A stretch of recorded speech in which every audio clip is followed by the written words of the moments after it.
Cette deuxième édition de la conférence internationale sur l'émergence de l'Afrique nous donne d'heureuses et non moins délicates occasions de faire le bilan des progrès accomplis sur notre continent dans la voie de son développement, d'apprécier nos ambitions d'émergence et de convenir des orientations et des mécanismes opérationnels pour rompre avec les échecs, retards, dérivations du passé et porter l'Afrique et nos pays respectifs à la proie de leurs dividendes démographiques, leur permet d'espérer en une génération, celle d'un continent, dont le poids économique dans le monde excédera la proportion de population mondiale qui l'habite. Pour réussir cette émergence, l'Afrique a besoin d'être plus innovante, plus productive et plus compétitive. L'espoir est permis parce que nous sommes déterminés. En effet, l'Afrique a amélioré ses résultats économiques et sociaux en 2010-2015 en enregistrant une croissance réelle de son produit intérieur brut global de plus de 5% par an. Toutefois, cette performance est très en deçà de celle des pays émergents d'Asie.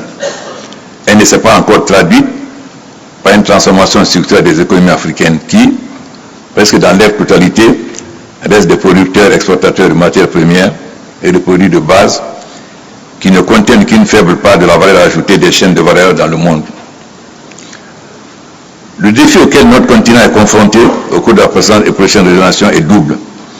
Premièrement, transformer structurellement nos économies, nos institutions et nos sociétés pour cesser d'être uniquement des producteurs de matières premières et embrasser toute la chaîne de valeur mondiale de nos produits. Deuxièmement, relever fortement les investissements pour réaliser une croissance économique réelle à 2 chiffres, au moins au niveau des performances que l'Asie du Sud-Est émergente a enregistrées au cours des dernières générations, et hisser la part de notre continent africain dans le PIB mondial de 3% en 2016 à près de 20% en 2050. La première édition de la conférence internationale sur l'émergence de l'Afrique avait mis l'accent 1. Sur le rôle de développationniste de l'État, les changements dans les modes de production et de consommation et le développement humain. La déclaration d'Abidjan qu'elle a adoptée recommande qu'un centre de veille stratégique soit institué et que la conférence se tienne tous les 2 ans pour vulgariser les bonnes pratiques en matière d'émergence. En approfondissant la réflexion sur l'émergence de l'Afrique, la présente édition devrait convenir des repères à fixer dans le plan de développement de l'émergence pour la transformation de l'Afrique et l'accroissement de la part de l'Afrique dans la production des richesses mondiales, conformément à l'agenda 2063 de l'Union africaine et les objectifs de développement durable des Nations Unies. En échangeant sur les bonnes pratiques, elle devrait souligner l'importance de la mise en place d'un cadre de suivi et évaluation de la mise en œuvre des plans et politiques d'émergence et de mesures de progrès par rapport aux indicateurs d'émergence.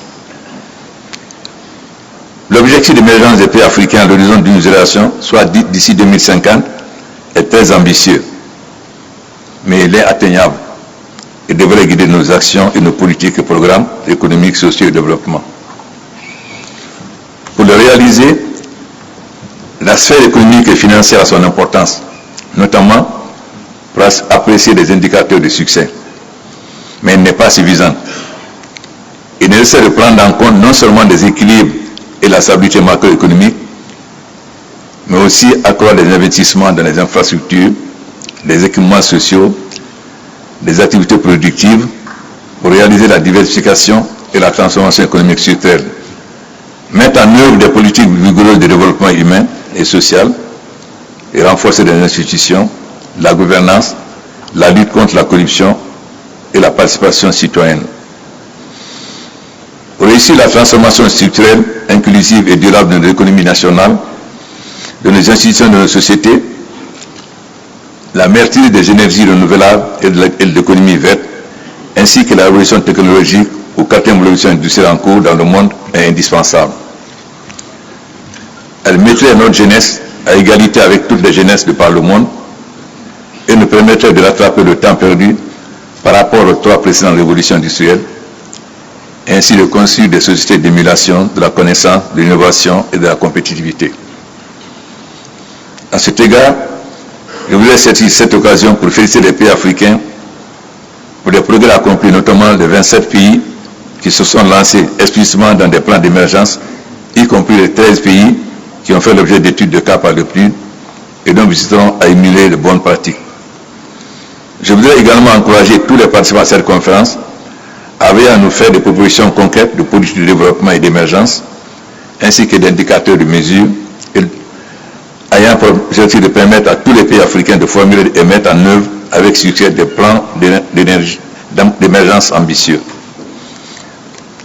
Les enjeux de notre succès dans l'émergence, c'est l'emploi des jeunes et la maîtrise des flux migratoires. Ceci d'inclusion de toutes et de tous dans la production de partage de richesses, notamment des femmes africaines. Concernant les politiques macroéconomiques, il s'agira de veiller à accroître l'effort fiscal et douanier bien au-delà des 20% du PIB et de dégager une épargne budgétaire substantielle pour autofinancer une part notable des investissements publics, renforcer les marchés financiers intérieurs, y compris les transferts des Africains de la diaspora, et recourir au partenariat public-privé pour maîtriser l'endettement extérieur dans les limites viables. Il s'agira aussi d'encourager l'investissement privé national et étranger pour réaliser durablement des objectifs de croissance réelle à 2 chiffres. La forte croissance durable et inclusive contribue à améliorer la qualité de vie des populations, aussi bien en ville qu'en milieu rural. Pour ce faire, il est toutefois très important de continuer à renforcer les systèmes de santé et d'éducation.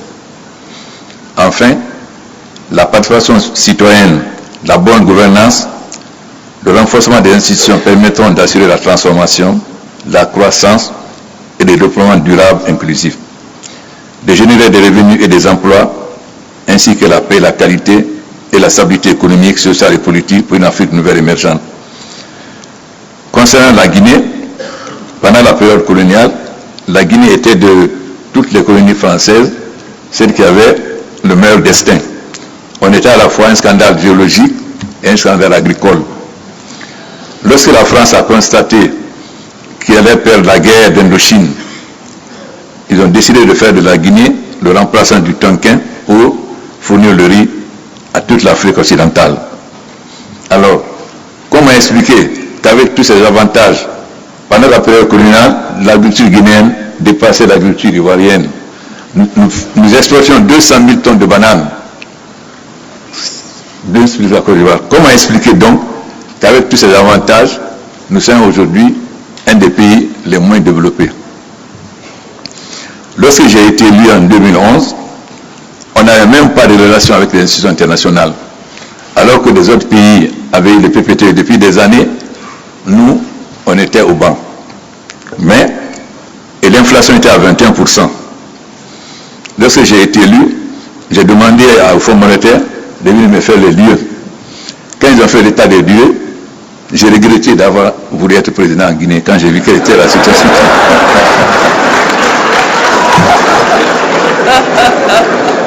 Et en 2010, le déficit budgétaire est de 12%. Le Fonds monétaire m'a imposé de passer à 2% en une année. Nous n'avons pas droit, bien sûr, au crédit. On n'avait droit que au crédit concessionnel, mais personne ne faisait le crédit concessionnel. Mais, grâce à la mobilisation du peuple de Guinée, à qui j'ai dit la vérité, j'ai dit que la Guinée est dans un trou, alors nous devons serrer la ceinture. Et grâce donc à la mobilisation du peuple de Guinée et la coopération avec les syndicats, nous avons pu obtenir le PPTE. Malheureusement, au moment où notre économie prenait son envol, nous avons eu la même maladie que le Libéria et la Sierra Leone, l'Ebola, qui a mis notre économie à terre. Mais le peuple de Guinée est un peuple courageux et laborieux. Nous avons donc repris notre marche en avant. Mais ce n'est pas...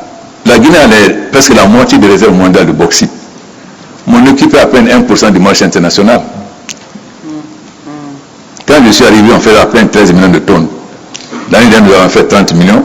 Cette année, nous ferons 60 millions. Et nous allons devenir en 2019 le premier producteur de bauxite dans le monde. Pas seulement la bauxite, mais la transformation en alumine. Évidemment, nous avons comme concurrent l'Australie. L'Australie a un avantage sur nous. Ils sont plus proches de la Chine qui est le principal consommateur. Notre bauxite est de meilleure qualité. Comment comment nous avons rattrapé ce retard? En faisant des ports en eau profonde. Aujourd'hui, nous avons 3 ports en eau profonde. Bientôt, nous allons avoir 2 autres. Ça veut dire des ports où des bateaux de 200 000 à 300 000 tonnes peuvent partir. Donc, nous gagnons sur le trafic, parce que 200 000 tonnes, ce n'est pas 30 000 tonnes. Donc aujourd'hui, nous avons rattrapé notre retard, enfin notre inconvénient par rapport à l'Australie. Nous avons l'avantage d'avoir une meilleure bauxite. C'est ce qui nous permet aujourd'hui de faire la zone économique sino-guinéenne. Pourquoi, mon frère Alassane? Les bateaux de bauxite, en partant, vont plein de bauxite. À revenir, ils reviennent vides. Alors pourquoi ne pas utiliser cela pour faire de Kamsar un hub? Ça veut dire si un conteneur qui en a à Dakar coûte $1000, et il peut le transporter à $100 à Kamsar, et on fait le transbordement, peut-être ça arrivera chez Macky Sall à $500, et on peut le voir à $600. En même temps, cela nous permet aussi de pouvoir importer des usines clés en main pour transformer, puisque le transport ne coûtera pas cher. Et cette zone économique va créer une ville de 45 000 habitants au départ avec 30 000 emplois, mais en 2025, ça sera une ville de 200 000 habitants avec 100 000 emplois. Et vous verrez que cette ville a créé un endroit où il n'y avait rien. Mais, même si les mines sont importantes, bien sûr nous avons le mine de fer de Simandou, qui est le plus riche au monde, mais quand je suis arrivé, cette mine avait été presque bazardée à un diamantaire qui n'était pas du tout dans les mines et qui avait vendu la 51% au Brésil à 2,5 milliards de dollars. Quelqu'un qui dit qu'il a investi 100 millions, il vend la moitié à 51 millions de dollars. Ça veut dire qu'il avait gagné 5 milliards sur le dos de la Guinée. C'est pourquoi mon frère Alassane, je n'ai pas voulu négocier avec Steinmex, même quand il m'en a parlé, j'ai dit qu'il faut ça mec pas de la Guinée. Et aujourd'hui, nous avons récupéré notre mine. Même s'il continue à nous diffamer parce qu'il a beaucoup d'argent acquis n'importe quoi sur la presse internationale, le crachet de crapaud ne peut pas tacher la blancheur d'une colombe, mon frère. Malheureusement, le prix du fer avait beaucoup baissé, est passé de 180 à 40 $, mais aujourd'hui, il est remonté à 80 $. Donc nous avons l'espoir que bientôt, nous allons pouvoir exploiter notre minerai de fer de Simandou, c'est le minerai de fer le plus riche au monde et qui est le plus grand projet actuellement en Afrique. Mais nous ne voulons pas baser le développement de la Guinée sur les mines. Bien sûr, nous avons le diamant, nous avons l'or, nous avons la bauxite, nous avons le fer, et nous avons beaucoup d'autres minéraux. Nous avons les indices comme le cuivre, le cobalt, etc., platine, uranium, etc. Donc nous sommes en train de faire la géophysique au 100 millième pour pouvoir les exploiter. Mais c'est l'agriculture qui va être la base et l'agro-industrie. Avant cela, c'est d'abord l'énergie. Il y a eu coupure de courant un jour à Bamako. Les Maliens sont sortis avec des pancartes. Bamako, c'est pas Conakry.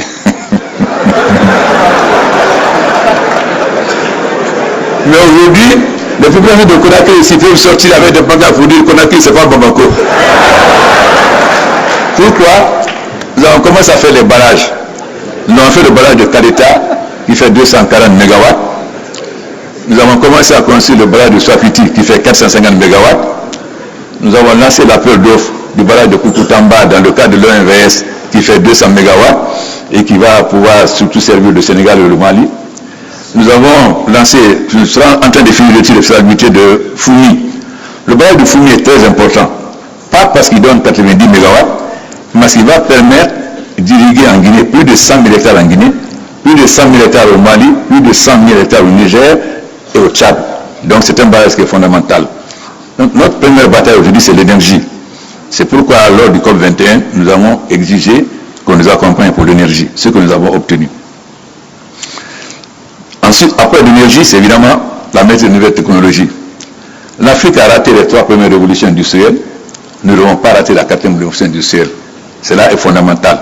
Mais si nous ne pouvons pas le faire, comme dit le président de la BAD, si nous n'avons pas l'énergie, parce que l'énergie nous permet de... Comment voulez-vous que les enfants puissent aller sur Internet aussi s'il n'y a pas d'énergie? Nous avons fini la construction de 4000 km de fibre optique et l'autoroute.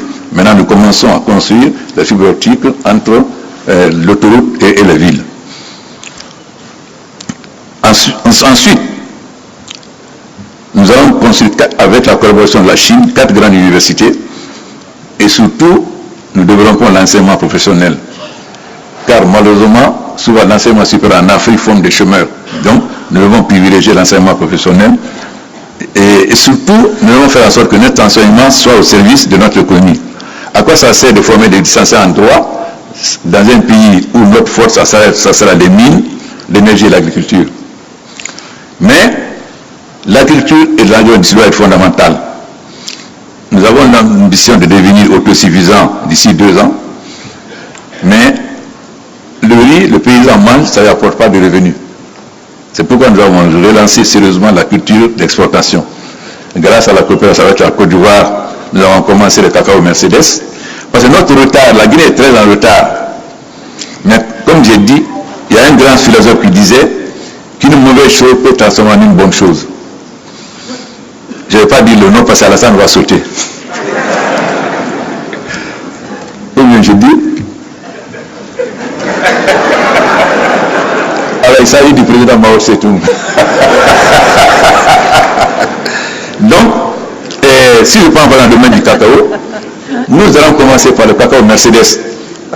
Et le cacao Mercedes produit au bout de 18 mois. C'est-à-dire, notre retard va nous permettre d'aller vers les productions les plus avancées parce que nous allons bénéficier des recherches que les autres ont faites pour partir plus haut. Ensuite, avec les nouvelles technologies, nous allons pouvoir transformer. Là où les autres ont mis 10 ans, nous pouvons mettre 2 ans. L'année dernière, j'ai dit que nous allons faire 200 000 hectares d'anacarde. Mon haut représentant, Sidi Touré, a dit non, ce n'est pas possible. Mais il a vu que nous avons fait 204 000 hectares et non pas 200. Et cette année, nous allons faire 300 000 hectares. Ça veut dire nous allons presque multiplier par 10 notre production d'anacarde. Grâce à la coopération avec l'Éthiopie et le Rwanda, parce que nous avons un avantage sur vous, nous pouvons faire le café arabica au Fouta Djallon. Donc, la coopération avec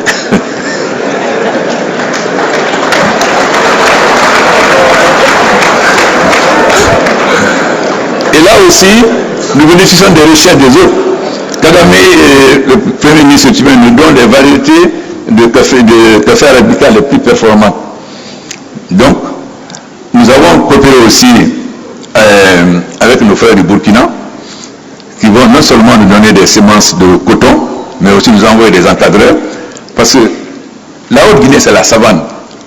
Comment pouvez-vous expliquer que le Mali puisse faire 500 000 tonnes de coton et que nous, on était à 20 000, on est tombé, quand j'arrive, on était à 2 000.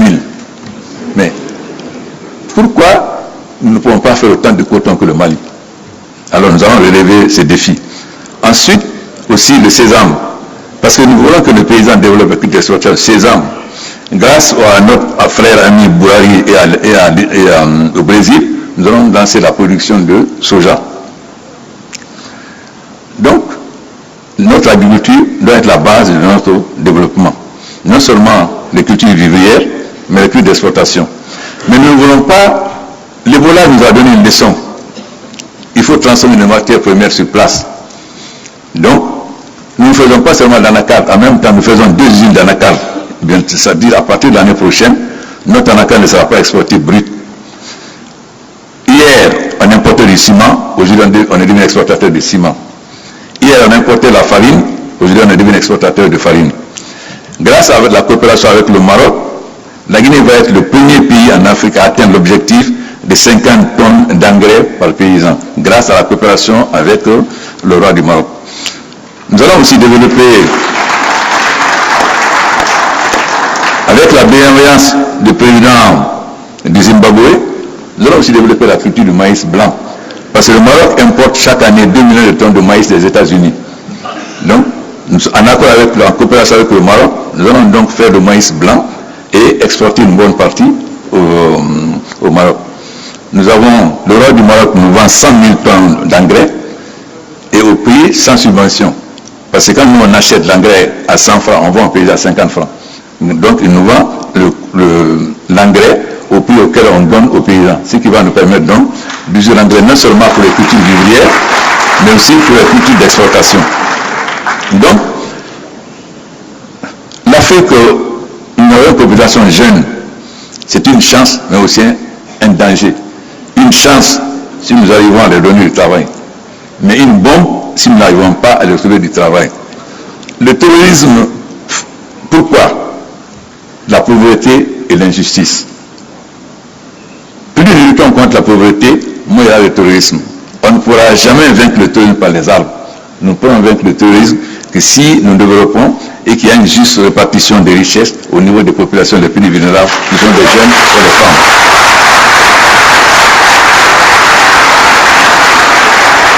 Ensuite, l'intégration économique.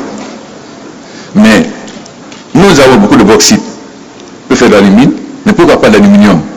Si vous avez remarqué, en Afrique avant, on utilisait beaucoup de bois pour les portes. Mais maintenant, on utilise de plus en plus d'aluminium. Ça veut dire que l'aluminium, nous avons non seulement le marché chinois, mais nous avons le marché africain. C'est-à-dire que l'Afrique sera demain un marché plus important pour l'aluminium que la Chine. Mais nous ne faisons pas attention au changement en Afrique. Donc, ce n'est pas seulement la Chine. Nous avons les mêmes avantages avant que la Chine. Nous avons une main-d'œuvre moins chère. Mais on n'avait pas la maîtrise technologique. Il y a un changement fondamental qui vient de se faire aujourd'hui. Le développement de la Chine était basé sur l'exploitation. Aujourd'hui, le développement de la Chine va être basé sur le développement interne. Ça veut dire que la main-d'œuvre sera de plus en plus chère. Au moment où on a une main-d'œuvre moins chère, on maîtrise la technologie, ça veut dire qu'on a un double avantage. Non seulement c'est un grand marché africain si nous avons une éducation économique, mais nous allons devenir l'usine du monde et remplacer la Chine. Car si nous transformons les matières premières sur place, mais cela suppose que nous changions nos petits nationalismes. Vous savez, l'Afrique, on dit que nous sommes l'avenir du monde, c'est vrai, mais pour cela, faudrait-il que nous-mêmes, nous ayons confiance en nous-mêmes. Ce qui manque à nous, chefs d'État africains, c'est que souvent, on n'a pas confiance à nos hommes d'affaires. On pense que les Européens font mieux. Mais, il commence à y avoir un changement. Dernièrement, quand j'étais en visite d'État au Sénégal, j'ai été avec mon frère Macky Sall, à Damnadio. On a vu là qu'on commence à favoriser les entreprises africaines. Il faut qu'on ait confiance aux hommes d'affaires africains. Parce qu'ils sont africains, ils sont chez eux. Et ils peuvent développer mieux que les étrangers. Perdons le complexe, parce que nous avons encore, surtout nous les francophones, plus que les anglophones d'ailleurs, ce complexe.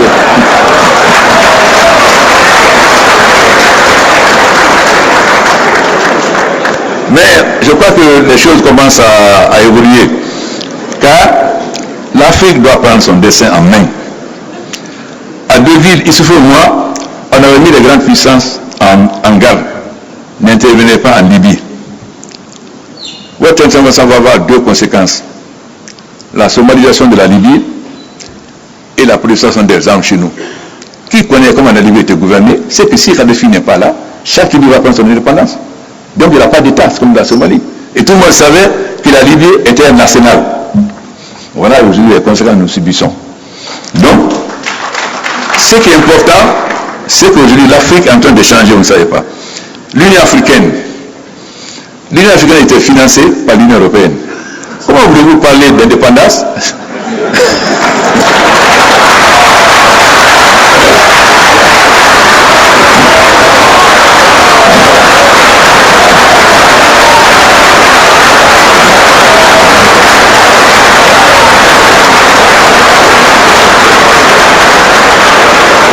Mais cela est en train de changer. À Kigali et à Addis, nous avons décidé que chaque pays africain consacre désormais 0,2% de ses importations à financer. Donc ce financement va dépasser les besoins de fonctionnement de l'Union africaine. Nous avons décidé qu'on continue et on met le reste à la Banque de développement chez nos frères de Sina pour qu'ils puissent davantage financer. Ensuite, le président Kagame a proposé des réformes extrêmement importantes. Quand il y a un sommet de l'Union africaine, de l'Union européenne, pardon, tous les 6 à 10 heures, tous les chefs d'État sont dans la salle à 10h moins 5. Nous, quand on disait, chaque fois ça va midi, si on commence à midi, on a commencé tôt. Vous avez des présidents qui viennent jusqu'à 10 et la matinée, il faut laver le repas, alors que la conférence dure 3 jours. Pourquoi? Et ensuite, nous sommes fatigués par les ministres des Affaires étrangères, ou même des ambassadeurs. Nous avons donc décidé désormais que seul, s'il n'y a pas un président, seul le vice-président ou le premier ministre prendra la parole. Celui qui envoie son ministre des Affaires étrangères, il n'aura pas la parole, encore moins un ambassadeur. Et beaucoup d'oiseaux de mauvais augure pensaient que l'arrivée du Maroc allait faire éclater l'Union africaine. Mais ce qu'on n'a pas compris, c'est que les chefs d'État africains ont compris qu'aujourd'hui, avec le danger du terrorisme, l'immigration clandestine, l'accès au développement, l'énergie, la lutte contre le climat, nous ne pouvons pas nous diviser sur un seul problème. On peut avoir des divergences, mais ce qui nous unit est plus important. La preuve, le Maroc est rentré par consensus et l'Union africaine est ressortie plus forte qu'avant. Voilà le changement donc. Nous avons constaté aussi que quand l'Afrique parle d'une seule voix, on est écouté. Vous vous rappelez que lorsque nous étions en Afrique du Sud, j'ai fait une lettre que j'ai fait signer par chacun d'entre vous. Vous m'avez dit, encore, tu es revenu à tes habitudes, la fin, l'émotion. Mais nous avons écrit au président Hollande pour dire, voilà nos objectifs. Si le COP 21 n'emplit pas ces objectifs, nous ne voterons pas. Et on demandera à tous les ministres de s'abstenir. La conséquence, nous avons obtenu que 2015, 2016, 2020, qui nous concerne 10 gigawatts, nous avons fait si on voulait sur le climat, etc. Donc, quand l'Afrique parle d'une seule voix, elle est écoutée. C'est en partant de là que nous avons décidé d'innover au niveau du geste de la gestion de l'Afrique. Nous avons donc multiplié les chefs d'État, chacun parlant d'une voix. Je viens donc de charger notre frère Hassan, étant donné que c'est mon conseiller économique compétent. C'est lui donc qui est chargé du dossier 2063. Ça veut dire qu'il doit nous donner une feuille de route et au prochain sommet présenter quelque chose de très concret. Parce qu'il y a notre problème. On prend des résolutions. Kagame a compté 1500, mais il n'y a pas de suite. Désormais, nous prenons une ou deux résolutions et le sommet de juillet doit être un sommet de contrôle. Parce que si on prend des décisions, il faut que ça soit contrôlé. C'est ainsi que le roi du Maroc a le dossier de l'immigration, le président Bouteflika, le dossier du terrorisme, le président Issoufou, la zone de libre-échange, le président du Tchad, l'application du dernier notre mot d'ordre, l'hémographie pour la jeunesse, etc. Donc, ça veut dire que chacun doit travailler avec le commissaire en exercice, faire en sorte que sur tous ces domaines, on progresse. Parce que si on progresse, le commerce intra-africain de combien? À peine 5%. Parfois, pour aller de Conakry en Éthiopie, il faut passer par Paris. Ou pour aller de Conakry en Éthiopie, il faut passer par Londres. Donc, c'est fondamental que nous... Et je suis d'accord avec le président Macky Sall. C'est pourquoi nous avons comme programme de faire le chemin de fer Conakry-Bamako. Mais Macky, je te préviens.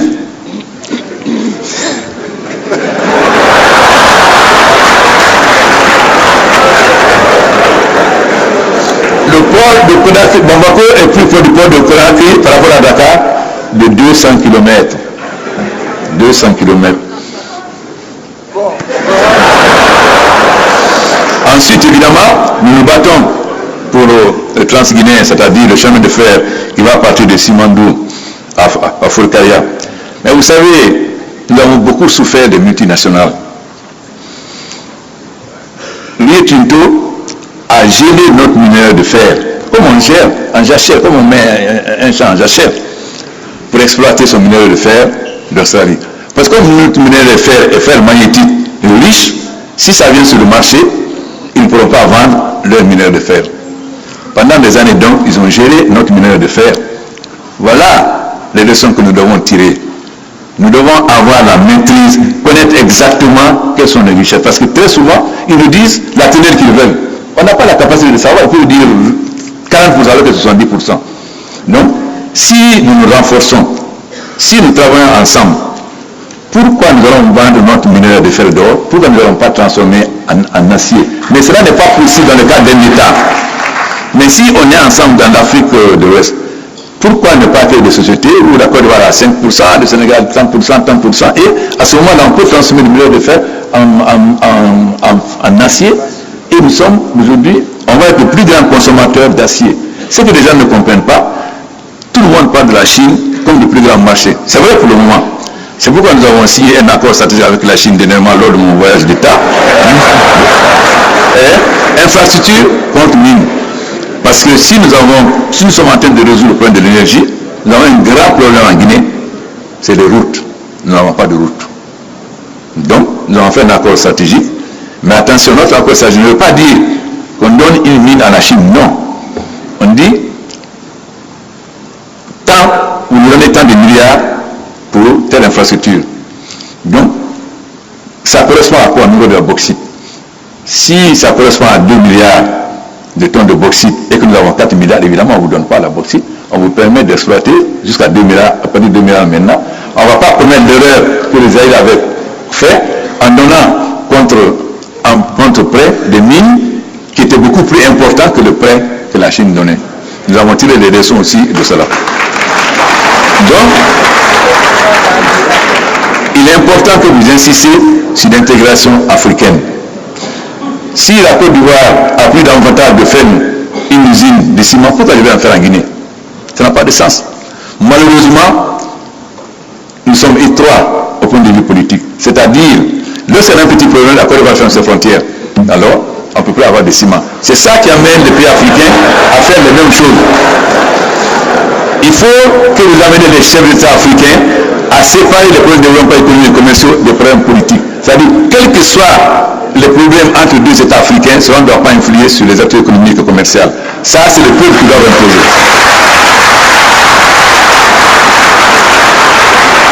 Mais ça, vous devez nous l'imposer. Parce que quand vous laissez entre nous, on ne le fera jamais. Il faut se dire la vérité, on ne le fera pas. Mais la jeunesse africaine va nous pousser aujourd'hui à le faire. C'est une jeunesse consciente qui va sur Internet, donc, qui sait ce qui se passe dans le monde. Voilà donc ce que je souhaitais vous dire, en souhaitant que nous collaborions pour transformer la terre première sur place. Tous les jours, quand vous prenez France 24, tant de morts dans le désert libyen, tant de morts en Méditerranée.